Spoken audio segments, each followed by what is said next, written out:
Traditional ship building Nations के पास जो design expertise थी, आज आप जानते हैं कि वह धीरे धीरे कम हो रही है।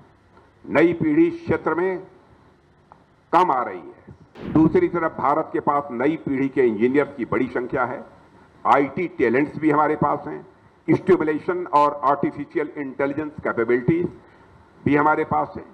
हम world class ship design hub बन सकते हैं। साथियों, स्वदेशी हथियार हमारे लिए कितने जरूरी हैं, इसका उदाहरण हमें ऑपरेशन सिंदूर के दौरान देखने को आपको मिला होगा। केवल भारत को ही नहीं, भारतवासियों को ही नहीं, सारी दुनिया को देखने को मिला है। ऑपरेशन सिंदूर के दौरान दुनिया ने भारत के इंडिजिनस स्वदेशी हथियार प्रणालियों की क्षमता को भी देखा है।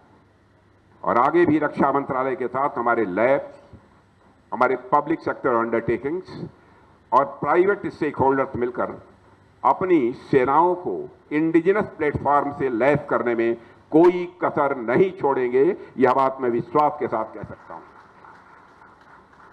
और हमने यह साबित किया है कि आत्मनिर्भरता यह हमारी केवल पॉलिसी नहीं है। आत्मनिर्भरता बैटलफील्ड कैपेबिलिटी का एक मल्टीप्लायर है। और इस पहल में जीआरसी तथा यंत्र इंडिया लिमिटेड की भूमिका अत्यंत महत्वपूर्ण होने वाली है। साथियों, आज जब मैं आप सभी के बीच इतने महत्वपूर्ण अवसर पर यहां उपस्थित हूं, तो मैं अपने कुछ विचार और भी आपके सामने साझा करना चाहता हूं।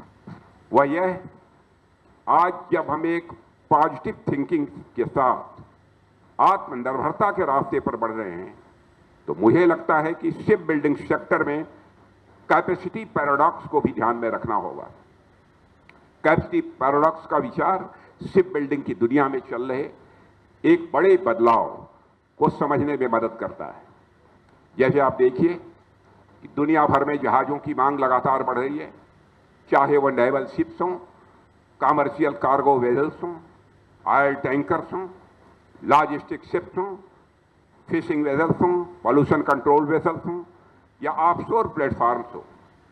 हर कैटेगरी में डिमांड बढ़ रही है। समुद्री व्यापार भी तेजी से बढ़ रहा है। हमारी नौ सैनिक शक्ति का विस्तार भी तेजी से हो रहा है और समुद्री सुरक्षा की चुनौतियां भी बढ़ रही हैं, यानी डिमांड साइड पर कोई कमी नहीं है। दूसरी तरफ मैं आपका ध्यान आकर्षित करना चाहता हूं, यूके, यूएसए, नीदरलैंड और फ्रांस जैसे ट्रेडिशनल जहाज बनाने वाले जो देश रहे हैं, उन्होंने कॉलोनियल एरा में शिप बिल्डिंग के बल पर ही अपनी कॉलोनी स्थापित की थी। लेकिन पिछले कुछ डिकेड्स में ये देश अपनी शिप बिल्डिंग कैपेसिटी को धीरे धीरे अब कम करते जा रहे हैं। कम कर रहे हैं या कम हो रहा है, यह एक दूसरा विषय है, पर इतना जरूर है कि इनकी शिप बिल्डिंग कैपेसिटी धीरे धीरे कम हो रही है। इसके पीछे कई कारण हैं, जैसे लेबर कास्ट का बढ़ना, जो नौजवानों की यह पीढ़ी है इस क्षेत्र में उनका नए आना, नई फ्रंटियर टेक्नोलॉजी पर ध्यान केंद्रित करना और पुरानी शिप यार्ड का मॉडर्नाइजेशन न हो पाना। इसका नतीजा यह निकला है कि ग्लोबल शिप बिल्डिंग कैपेसिटी में एक गैप पैदा हो रहा है। और तीसरी और सबसे इंटरेस्टिंग बात यह है कि जहाज निर्माण में टेक्नोलॉजी इतनी तेजी से बदल रही है। जब तक एक जहाज डिजाइन और डेवलपमेंट का उसका काम पूरा होता है, तब तक कई टेक्नोलॉजीज आउटडेटेड हो चुकी होती है। एक छोटे जहाज को भी डिजाइन से लेकर डिलीवरी तक आने में 5 से 10 साल लग जाते हैं, आप जानते हैं। बड़े वारशिप्स या एडवांस कमर्शियल वेजल्स के मामले में तो 15 to 20 ईयर्स तक का समय लग जाता है। इस बीच propulsion systems, sensors, weapons, automation, green fuel technology, सब कुछ काफी बदल जाता है। मतलब यह है कि जहाज बनने से पहले ही उसकी कुछ टेक्नोलॉजी पुरानी हो चुकी होती है। तो यह एक बहुत बड़ा चैलेंज है हम सबके सामने। साथियों, इन तीनों स्थितियों को यदि आप मिला दीजिए, बढ़ती डिमांड, घटती ट्रेडिशनल शिप बिल्डिंग कैपेसिटी और तेजी से बदलती टेक्नोलॉजी, जब इन तीनों को मिलाएंगे तो एक ग्लोबल शिप बिल्डिंग वैक्यूम पैदा हो रहा है, यह कहने में भी मुझे संकोच नहीं है। और यह वैक्यूम 3 क्षेत्रों में सबसे अधिक हमको देखने को मिल रहा है, डिजाइन में, मैन्युफैक्चरिंग में और मेंटेनेंस, रिपेयर एंड ओवरहॉल यानी एमआरओ में। और यही वह गोल्डन पीरियड है जिसे भारत कैप्चर कर सकता है। और मैं कहना चाहता हूं, आप लोगों के बल के आधार पर हम सब इसको कैप्चर करके ही रहेंगे। साथियों, पहली बार डिजाइन की करते हैं। ट्रेडिशनल शिप बिल्डिंग नेशंस के पास जो डिजाइन एक्सपर्टीज थी, आज आप जानते हैं कि वह धीरे धीरे कम हो रही है। नई पीढ़ी क्षेत्र में कम आ रही है। दूसरी तरफ भारत के पास नई पीढ़ी के इंजीनियर्स की बड़ी संख्या है। आईटी टैलेंट्स भी हमारे पास हैं। स्टिमुलेशन और आर्टिफिशियल इंटेलिजेंस कैपेबिलिटीज भी हमारे पास हैं। हम world class ship design hub बन सकते हैं। और हम सिर्फ दूसरों के डिजाइन पर जहाज न बनाएं, बल्कि खुद नए डिजाइन तैयार करें, पेटेंट्स भी करें और दुनिया को एक्सपोर्ट करें।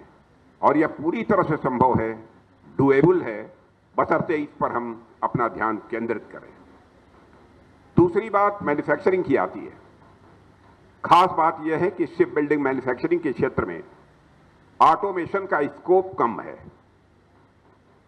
कई developed countries labour intensive ship building से पीछे हट रही हैं, क्योंकि वहां लागत बहुत बढ़ गई है और स्किल्ड वर्क फोर्स की भी वहां पर कमी है। हमारे पास इसके विपरीत स्थिति है। हमारे पास विशाल स्किल्ड वर्कफोर्स भी है, स्टील इंडस्ट्री है, हमारे पास एमएसएमई बेस भी है और अब नई टेक्नोलॉजी अपनाने की हमारे पास विल पावर भी है। यदि हम अपनी मैन्युफैक्चरिंग कैपेसिटी को मॉडर्न बनाएं और ग्लोबल क्वालिटी स्टैंडर्ड्स पर काम करें, तो भारत दुनिया का अगला बड़ा शिप बिल्डिंग हब बनकर रहेगा। और तीसरा क्षेत्र है एमआरओ यानी मेंटेनेंस, रिपेयर एंड ओवरऑल। मैं इसे एक लो हैंगिंग फ्रूट मानता हूं। एमआरओ में न तो बहुत अधिक कैपिटल इन्वेस्टमेंट की जरूरत होती है और न ही बहुत अधिक मैन पावर की जरूरत होती है। जहाज बनाने में जो लंबा समय और बड़ा पैसा लगता है, एमआरओ में कम से कम वह नहीं लगता है। बस क्वालिटी, डिसिप्लिन और रिलायबल टाइमलाइन की जरूरत होती है।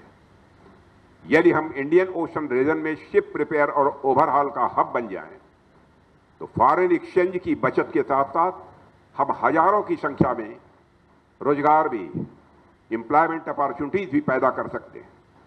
आज भी हमारे बनाए वारशिप्स दुनिया के कॉन्फ्लिक्ट रीजन से होकर हमारी एनर्जी सप्लाई को सुरक्षित रखने में मदद कर रहे हैं। लेकिन एमआरओ के क्षेत्र में हम और भी बहुत कुछ कर सकते हैं, यह हमारी क्षमता है। मैं चाहता हूं कि जीआरएसी इस दिशा में विचार करे और जीआरएसी इस दिशा में भी अपने कदम आगे बढ़ाए। हालांकि आप सब पहले से इस दिशा में प्रयास कर रहे हैं, लेकिन अब हमें इन प्रयासों को गति देनी होगी और हमें अपने इन प्रयासों में तेजी लानी होगी।